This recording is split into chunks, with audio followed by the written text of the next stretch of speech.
Assalamualaikum warahmatullahi wabarakatuh. Perkenalkan, nama saya Fauzia Zahra, nomor induk mahasiswa 2120065 dari kelas PAI 3C, Prodi Pendidikan Agama Islam. Di sini saya akan mempresentasikan tujuan pendidikan Islam, tugas untuk UAS semester 3 kali ini. Langsung ke poin pertama, mengenai tujuan pendidikan Islam. Dalam Adigium Usuliyah dinyatakan bahwa al-umur bil muqasidiyah, bahwa setiap tindakan dan aktivitas harus berorientasi pada tujuan atau rencana yang telah ditetapkan. Adagium ini menunjukkan bahwa pendidikan seharusnya berorientasi pada tujuan yang ingin dicapai, bukan semata-mata berorientasi pada sederet materi sebelum merumuskan komponen-komponen pada pendidikan yang lain. Perumusan tujuan pendidikan Islam harus berorientasi pada hakikat pendidikan yang meliputi beberapa aspeknya, misalnya tentang pertama, tujuan dan tugas hidup manusia. Hidup bukan karena kebetulan dan sia-sia. Dia diciptakan dengan membawa tujuan dan tugas hidup tertentu. Kedua, memperhatikan sifat-sifat dasar atau nature manusia, yaitu konsep tentang manusia sebagai makhluk unik yang mempunyai beberapa potensi bawaan seperti fitrah, bakat, minat, dan lain-lain, yang memiliki kecenderungan kepada al-hanif atau rindu akan kebenaran dari Tuhan berupa agama Islam. Ketiga, tuntunan masyarakat. Tuntunan masyarakat ini baik berupa pelestarian nilai-nilai budaya yang telah melembaga dalam kehidupan suatu masyarakat maupun memenuhi terhadap tuntunan kebutuhan hidupnya dalam mengantisipasi perkembangan dunia modern. Langsung ke poin kedua.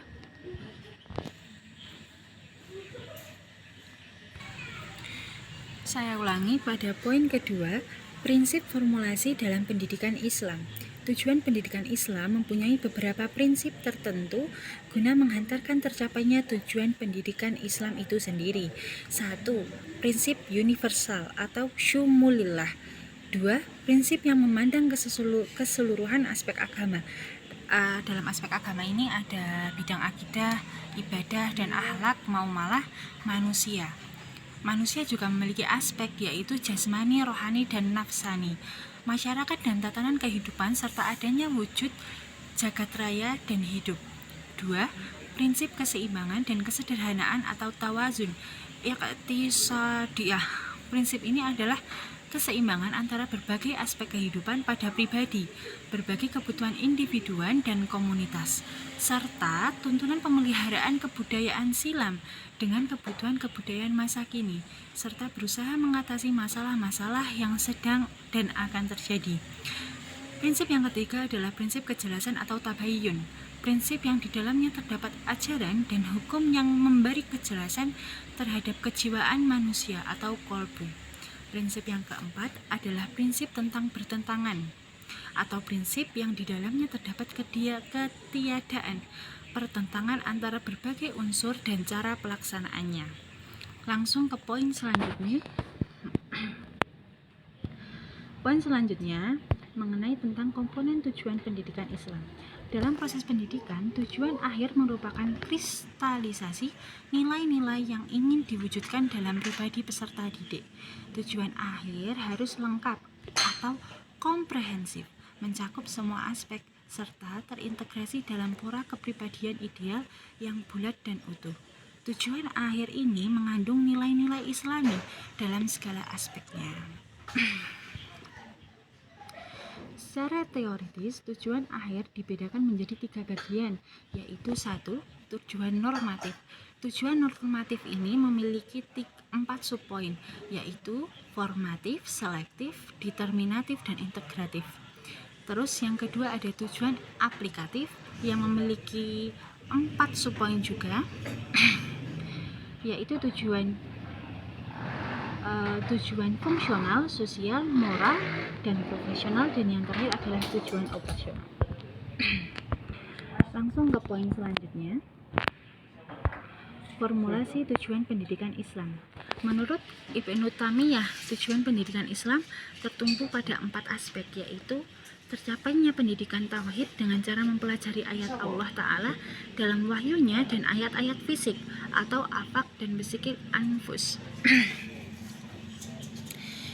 Mengetahui ilmu Allah Ta'ala melalui pemahaman terhadap kebenaran makhluknya. Dan yang ketiga, mengetahui kekuatan atau kudrah Allah Ta'ala melalui pemahaman jenis-jenis, kuantitas, dan kreativitas makhluknya. Dan di poin yang terakhir ada kesimpulan. Kesimpulannya, dengan demikian, tujuan pendidikan Islam ini sama luasnya dengan kebutuhan manusia modern masa kini dan masa yang akan datang, di mana manusia tidak hanya memerlukan iman atau agama, melainkan juga ilmu pengetahuan dan teknologi sebagai alat untuk memperoleh kesejahteraan hidup di dunia sebagai sarana untuk mencapai kehidupan spiritual yang berbahagia di akhirat.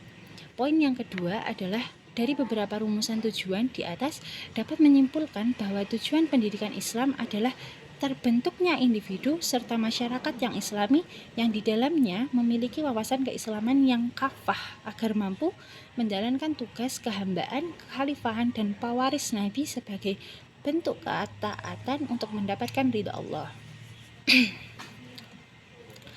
Tujuan yang ketiga adalah bisa dijabarkan dalam uraian berikut ini. 1. Terciptanya insan kafah dalam berbagai dimensi. Dalam dimensi ini meliputi akidah, ibadah, akhlak, raga, pengetahuan, dan skill. Poin yang kedua, terbentuknya masyarakat yang memiliki karakter Islam dengan konsep amal ma'ruf nahi mungkar yang diharapkan hasilnya menjadikan masyarakat beribadah kepada Allah, menyebarkan Islam, dan mendakwahnya. Sekian presentasi saya pada malam hari ini. Semoga bermanfaat bagi kita semua. Akhirul kata, wallahul muwaffiq ila aqwamit thoriq. Wa'afu minkum. Wassalamualaikum warahmatullahi taala wabarakatuh.